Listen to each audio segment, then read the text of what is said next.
Hello, magandang araw po muli. So after po ng naranasan nating bagyong Nando at bagyong Opong ay ito po ang inyong lingkod. Monitor tayo sa ating gulayan sa Paralan. So para ma-monitor po natin yung nagkaroon ng damage. Ayan. So upon assessment assessing o na check po natin, na monitor po natin yung ating mga halaman dito sa gulayan sa Paralan. Partially damaged po ang nangyari. So meron pong mga okra na humapay o bumagsak dahil sa lakas ng hangin at ulan. Gayon din po lalo tigit yung sa aming saging, tanim na saging. Ayan. Sabi ko nga po, may pang siroy na, may pampakain pa sa aming mga bermi. Ayan. So wala din pong tapon, pero mas mabuti po sana kung hindi siya bumagsak kasi mapapakinabangan yung, although mapapakinabangan din yung bunga at yung katawan, kasi yung katawan po nun ay ipapakain natin sa aking mga alaga. Ayan. May alaga po kasi akong mga bulate or bermi, kaya walang tapon. Hindi masasayang yung katawan ng saging, pati na yung bunga. Pwedeng gawing siroy nga po yun. Gagataan tapos lalagyan ng matamis or asukal. Ayan. So, upon checking ko din, ang dami na naman pong bunga na kailangan lagyan ng net bag. Kasi nga po pag hindi nalagyan ng net bag to, ayan o. Ayan po, halos magkatabi yung dalawang bunga o ng pipino. At ang dami pong bunga, ayan o. I-harvest din po natin yung mga medyo malalaki na at pwede nang i-harvest. Pero ngayon po ay pakita ko pong muli sa inyo paano natin lagyan ng protection yung ating mga bunga ng pipino para hindi po siya tusukin at hindi masayang. So i-report ko lang po yung nangyari po sa aming gulayan sa Paralan. Syempre po sa lakas ng hangin, yung iba humahapay o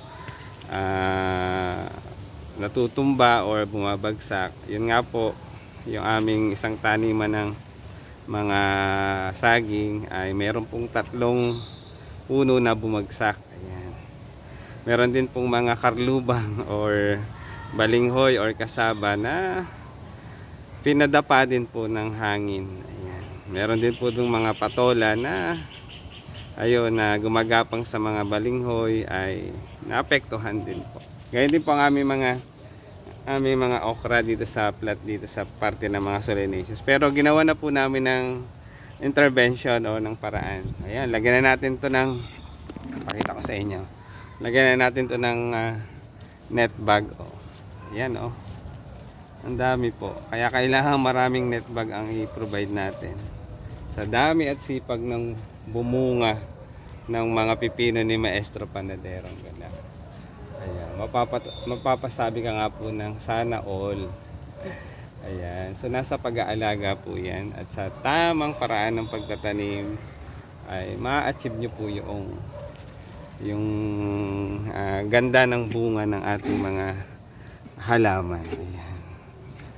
At syempre po, yung sa pangangalaga, hindi lang po basta tayo nagtatanim.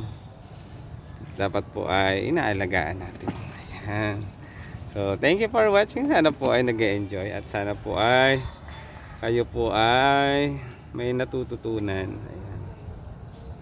So, dahil wala pong pasok, Sabado ngayon, ganun po talaga kapag yung dedikasyon mo sa trabaho, yung ginagawa mo ay love mo, ayan, nag-enjoy ka at the same time may napapasaya kang tao. At mayroong tao din po na kahit papaano ay may konting napupulot na aral o impormasyon sa inyong lingkod, ang Maestro Panadero. Tingnan nyo po ito, oh. Ayan. Ito po yung isa pang bunga, oh. Ayan. Lagyan na natin. Pakita ko mamaya po yung example.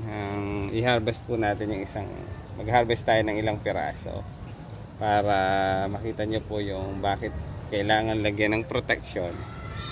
Ayan, pinakita ko na po yan dito sa mga ilan ko pong video, yung paraan ng paglalagay nito at ano po yung magandang na itutulong. Ayan. para sa ating mga bunga ng pipino. Ayan. Tingnan nyo po kung gaano kaganda kapag nilalagyan natin at hindi siya tinutusok ng fruit fly. Ayan, tingnan nyo po ito. Ayan, oh. Ang ganda. Ang laki. Ayan po. Para makita. Natatakpan lang po kasi ng tawag dito ng dahon. O, ayan po. Oh. Ayan. Oh. So yung medyo talaga malaki na ay i-harvest na po natin. Dito sa kabila, ang daming malalaki. O ito, medyo malapit po para makita ninyo. Why? Oh, why? Bakit po natin kailangan lagyan ng net bag? O, tingnan nyo po, ang ganda ng pipino. Oh, parang si Maestro Panadero.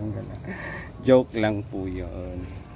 Sana po ay nag-enjoy kayo dyan sa panonood. Ayan, ang dami ko pang kailangang lagyan. Oh. Ayan. So, kaya, let's go na po. Lagyan na po natin. Para hindi po sayang ang oras. Yeah, sasabihin, daldal ka ng daldal dyan, Maestro Panaderong Gala. Gawin mo na yung gawain mo dyan. Dahil gagabi na. Ayan. Magtatanim ka pa ng upong bilog. Ayan, may dala po akong seedlings ng upong bilog na pinatubo ko sa bahay. Sana ay tumubo. Mamaya itanim ko po. After ko nito. Ayan. So, isa-isa lang po, mahina ang kalaban. Yan, o yan po. At least ay hindi na siya tutusukin ng fruit fly. Yan, dito pa, marami pa doon sa kabila doon. Ayan. Kailangan po talaga marami kang ganito, oh. Yan, ganito. Para malagyan nyo sa dami po ng bunga. Kaya po kung sino ang gustong bumili, pinagbentahan na. Ayan, nagma-market na po ang inyong lingkod. Dito po sa baba, oh. Ayan, ito po yung lalagyan natin, oh. Ayan. So, sana po ay nag-enjoy kayo dyan sa panonood ng aking reels and video. Kung mayroong mga katanungan, ayan, itanong nyo lang po dyan. Isulat. I-comment nyo po sa comment section. Ayan, dito tayo.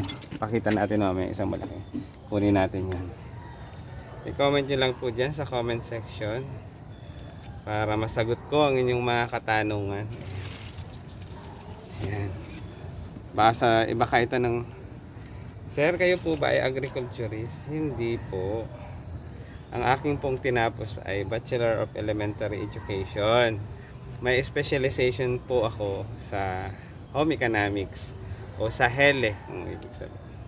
Kasi nung nag-aaral po ako ng kolehiyo, ayan, bali 3 lang po yung specialization na pwede mong pagpilian. May general, mayroong ESED o early childhood.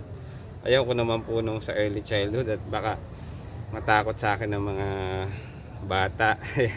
Kaya ang pinili ko po, ayan, bali nga po nung ayan, kung matatandaan ng aking mga klase, tropa ko nung college, nag-uusap-usap kami na pagka kami ay nakatapos at nagtuturo na, magkikita-kita kami sa, ayan, sa kanya-kanya mga school, ayan, sa bawat school, at ayan, kukwentuhan. At kaya HELE po ang kinuha namin kami sa mga home economics, ayan, sa agriculture, sa industrial arts. Ayan. Kaya po kami ay sabi namin, oh, home ka na, HELE na lang ang i-major mo or specialization. Ayan. Kaya po yun. So yung iba po classmates ay ibang career, nag-shift ng career, pero at least nagkikita-kita at nagkukumustahan pa rin. Hindi nakakalimot sa isa't isa. Ayan, yan ang magandang samahan. Oh. Ayan, pakita ko po itong isa dito. Oh, ayan, oh. Ayan, oh, oh, di ba? Ang ganda. Pero hindi muna natin yan i-harvest. Hanap tayo ng talagang pwede na. Ito ang laki din nandito, oh. Ayan. Salamat po sa pananood. Thank you for watching. Ayan. Ayan, ito, oh. Ang laki, oh. Oh, ang dami po. 1, 2. Baka hindi ko po mabilang ng sa paa at kamay kung yung bunga ng mga pipino dito. Itong isang ito.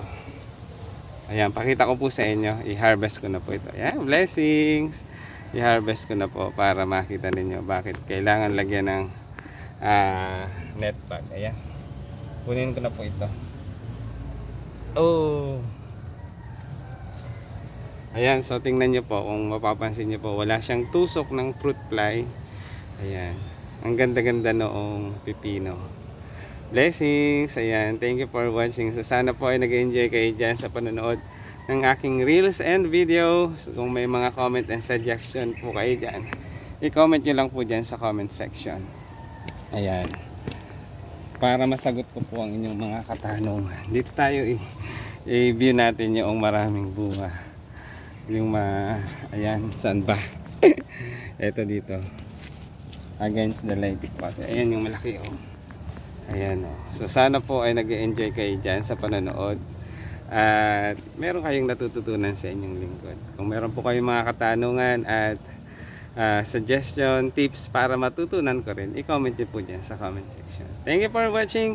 Bilisan ko na po ito at gagabi na. Ayan. So hapon na po ngayon kaya pinilit kong mag-monitor pumunta dito sa school sa aming gulayan sa paaralan sapagkat meron po kami pinaghahandaan. Ayan.